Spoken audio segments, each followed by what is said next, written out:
जुआलजी का संगीत का साथ आज फिर एक बार पहाड़ी मुल्क चैनल की शुरुआत और आपके साथ आज की एक बात। हमारे पहाड़ खूबसूरत से, जहाँ की आजकल हिमालय की चोटियों में बर्फ़ तो पड़ी है, साथ में मौसम में बड़ी धुंध भी है जिसको कि कोहरा बोलते हैं।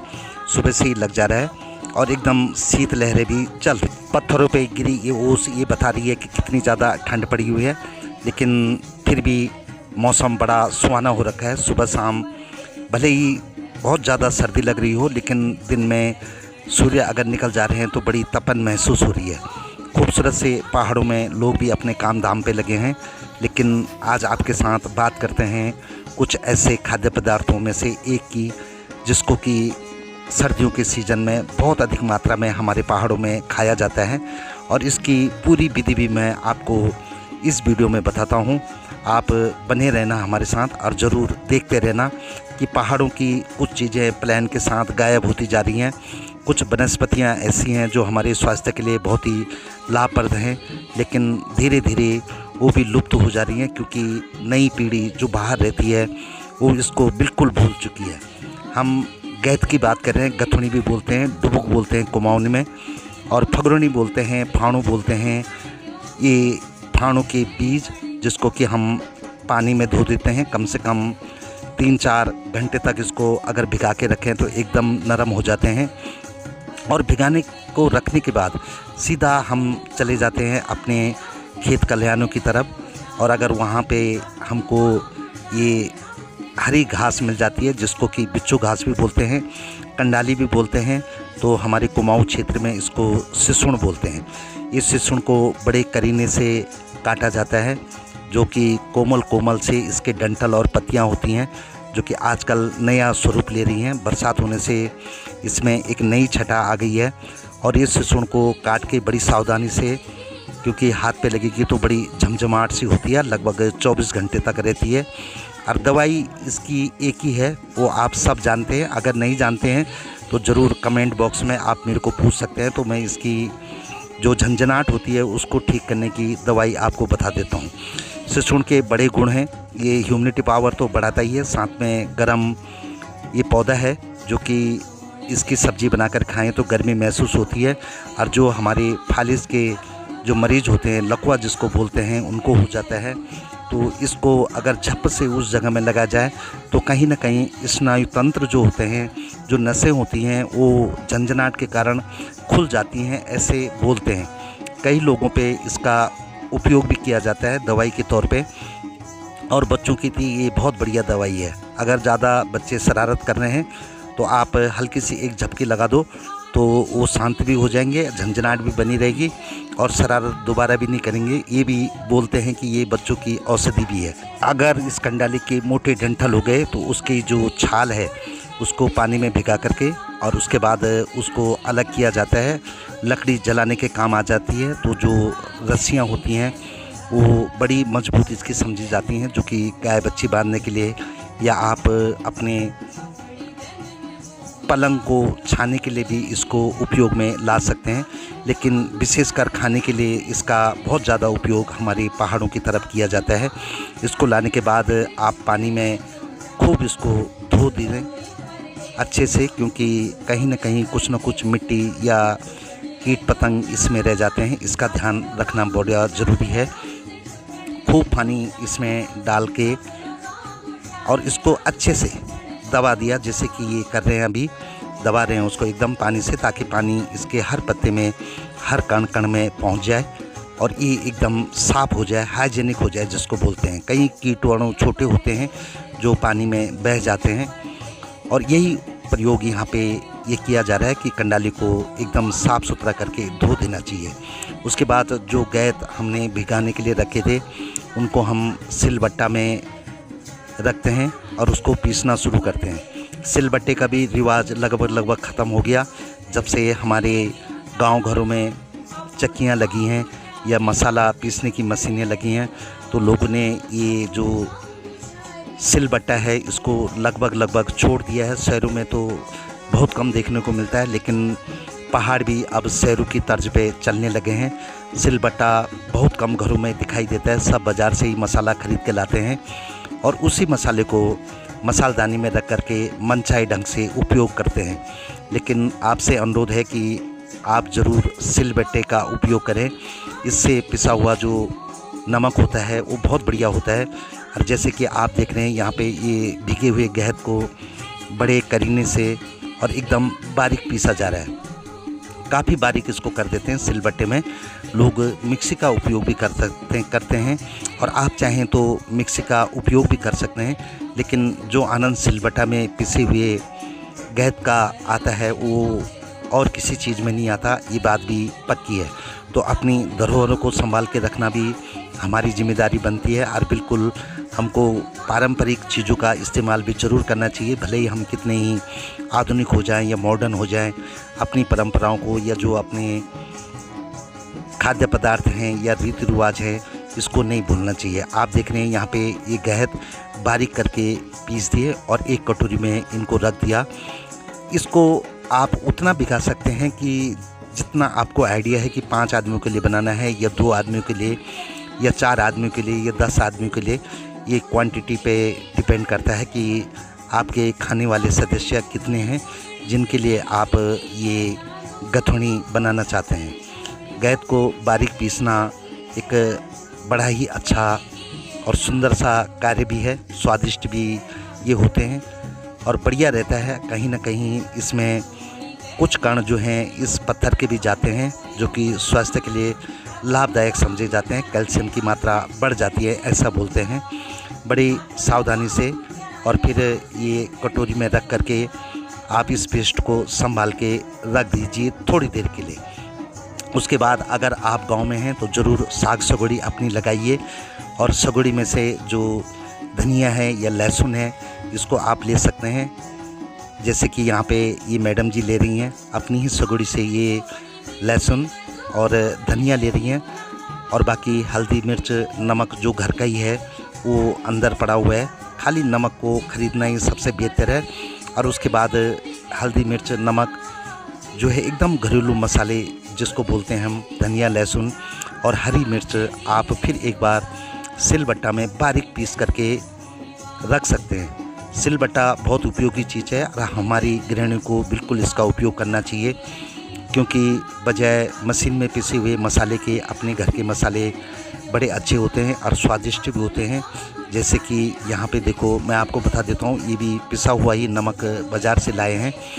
लेकिन मसालदानी में जो हल्दी है या मिर्च हैं या इसमें जख्या है या धनिया है ये सब अपने घर का होता है। और धनिया तो इन्होंने खैर पहले ही डाल दिया, लहसुन भी डाल दिया, हरी मिर्च भी घर की डाल दी। लेकिन नमक जो है खाली बाज़ार का है और इसमें आप चाहें तो अन्य मसाले भी डाल सकते हैं जैसे कि अदरक हो गया या कोई और चीज़ भी आप इस्तेमाल करना चाहते हैं, कड़ी पत्ता वगैरह वगैरह, तो उसको भी आप इसमें डाल सकते हैं। और बड़े सही ढंग से इसको भी पेस्ट बनाना पड़ता है इस नमक को। नमक पीसने की बात करें तो घरेलू नमक का बड़ा अच्छा मार्केट भी है और लोग बड़ा पसंद भी करते हैं। घी में अगर नमक मिल जाए ये पिसा हुआ तो रोटी खाने का कुछ आनंद ही अलग आ जाता है। या आप चटनी में इसको मिला करके भी खा सकते हैं जैसे आम की या टमाटर की या अन्य चीज़ों की, इमली की। तो इसकी जो अपने घर का नमक होता है उसकी खुशबू ही कुछ अलग होती है और इसका स्वाद का तो क्या कहना, जिन्होंने खाया होगा ज़रूर वो इस टाइम याद कर रहे होंगे कि घर का नमक कैसे होता है। ये शुद्ध ऑर्गेनिक है अपनी खेती का। जैसे कि ये आपके सामने लाए, उसके बाद कढ़ाई में गर्म पानी किया और उसके बाद ये गहत का पेस्ट उसमें डाल दिया।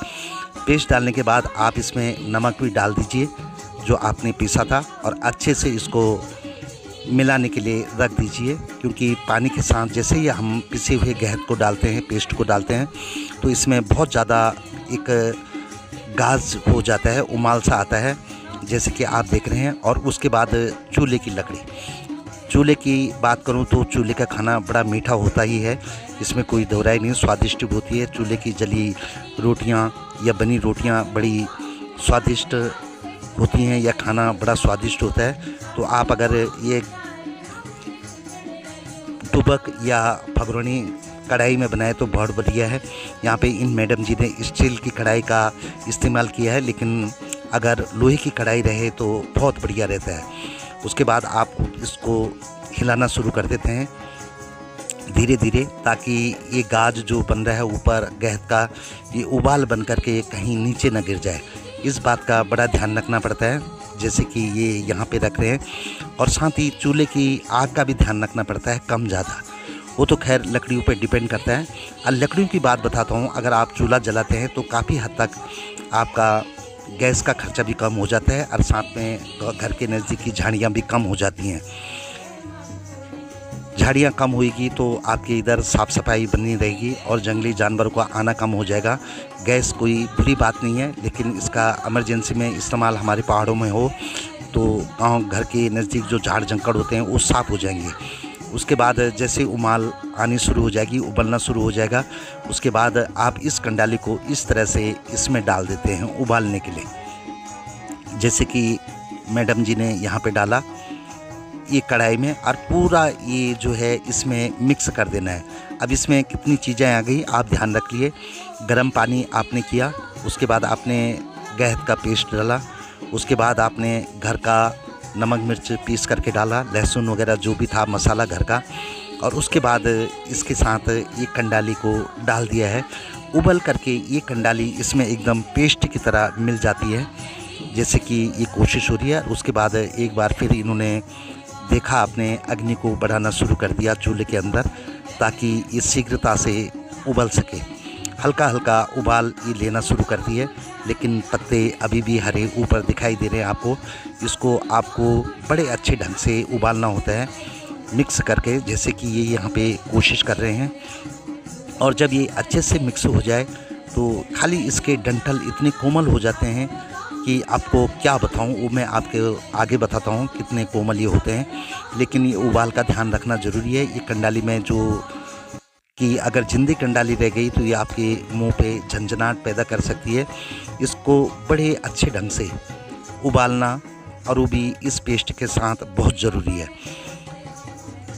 बड़े सुंदर ढंग से जैसे कि ये लगे हुए हैं, देख करके बीच बीच में चेक कर रहे हैं, और थोड़ा सा रेस्ट भी हो जाता है। और उबालने के लिए बाद में इसको छोड़ दिया जाता है। एक बार फिर अपनी सगड़ी की तरफ आप जाते हैं तो आपको हरी मूलियाँ यहाँ पे मिल जाती हैं।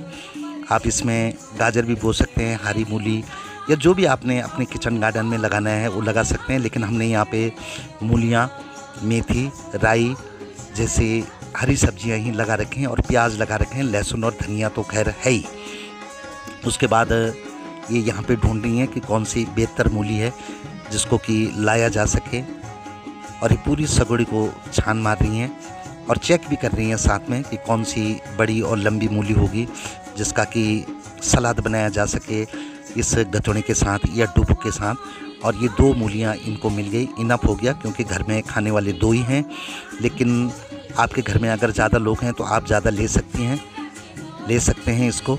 और उसके बाद इसको भी आप काट करके धो धा करके बड़ा साफ़ सुथरा ढंग से रख सकते हैं, जब तक कि आपकी जो डुबुक हैं या जो आपकी ये फगरोनी है, फावड़ू जिसको बोलते हैं, जिसमें कि सिसुण या हम बोलें कंडाली या बिच्छू घास मिला के रखा है, उसके साथ मूली का टपके का आनंद ही कुछ अलग है। और वो भी आजकल की सर्दियों के दिन में इसको खाने का बड़ा अच्छा टेस्ट भी होता है। यही गर्मी कहीं ना कहीं शरीर में लाते हैं, लेकिन मूली का सेवन कभी भी रात में नहीं करना चाहिए, ये भी एक हकीकत बात है। और उसके बाद आप मूली को अपने तरीके से गोल या लंबा, जैसे आपकी चाहो उस ढंग से काट सकते हैं। फावड़ू या डुबुक जिसको हम बोलते हैं अभी भी चूल्हे में है, उसमें उबाल जारी है। आप को दिखाता हूँ मैं भी, लेकिन पहले इनका एक सलाद काटना देख लेते हैं, जो कि फावड़ों के साथ या डुबुक के साथ के लिए ये तैयारी कर रहे हैं। और चावल तो खैर उन्होंने बना के पहले ही रख दिए थे। चावल तो हर घर में बनते हैं, हर जगह बनते हैं, लेकिन डुबुक का बनाने का अलग ही तरीका है। और उसके बाद आप इसमें कुछ हरी मिर्च भी रख दें, तो कहीं अगर मिर्ची कम हो रखी है डुबुक में या फावड़ों में, तो उसका पूरा आनंद हरी मिर्च से भी ले सकते हैं। आप देख सकते हैं ये कंडाली अब धीरे धीरे इसमें एकदम मिक्स होती जा रही है। पत्ते तो खैर गल के मिक्स हो जाते हैं, लेकिन जो डंठल रहते हैं वो एकदम कड़क नहीं रहने चाहिए, एकदम कोमल हो जाते हैं। और एक बात और बता देता हूँ मैं, ये बिच्छू घास को आप अगर प्लेन पेस्ट बना देते हैं इसका एकदम से, तो चाहे आप सिलबट्टा में पीसें या आप पीसें इसको मिक्सी में, तो उसके बाद आप इसका पनीर डाल करके भी इसका स्वाद ले सकते हैं। बिच्छू घास एक ऐसी चीज़ है जो सर्दियों में हर सब्जी में इस्तेमाल की जा सकती है, गर्म रहती है। उसके बाद इन्होंने छौंक लगाने की प्रक्रिया शुरू की, जो कि जैसे पहाड़ी स्टाइल है, इसमें तेल या घी जो भी आपने गर्म करना है वो किया, और उसके बाद शुद्ध लकड़ियों की आग में इसको गर्म करना शुरू कर दिया। जैसे कि ये फूंक मार के या लकड़ियों को और सुलगा के या व्यवस्थित करके इसको उबाल रही हैं। पेस्ट बिल्कुल तैयार हो चुका है, एकदम मिक्स हो गया है बिच्छू घास कंडाली, एकदम फाड़ों के साथ, गैद के साथ और पानी के साथ, मसालों के साथ। और उसके बाद ये तड़का लगाने की बारी यहाँ पे आती है। लहसुन चाहे आप छोटी छोटी पीस करें या बड़े बड़े करें, ये आप पे डिपेंड करता है कैसे आपको पसंद है। लेकिन इन मैडम को बड़े पीस ही लहसुन के पसंद है, तो उन्होंने बड़े बड़े पीस करके उसको उबालना शुरू कर दिया। और जब तक ये लाल या हल्का कालापन इसमें नहीं आ जाता तब तक ये इसको चूल्हे में उबाल देती हैं और देखती रहती हैं बीच बीच में कि ये सही हुआ है कि नहीं हुआ ये पेस्ट। खैर, छौंक लगाना बड़ा सुंदर और इसका स्वाद ही कुछ अलग होता है। जैसे कि आप देख रहे हैं इस प्रक्रिया को यहाँ पे, क्योंकि करची में ये गर्म कर रही हैं, बार बार देख रही हैं। और लहसुन लाल होते ही इन्होंने भूट दिया इसको।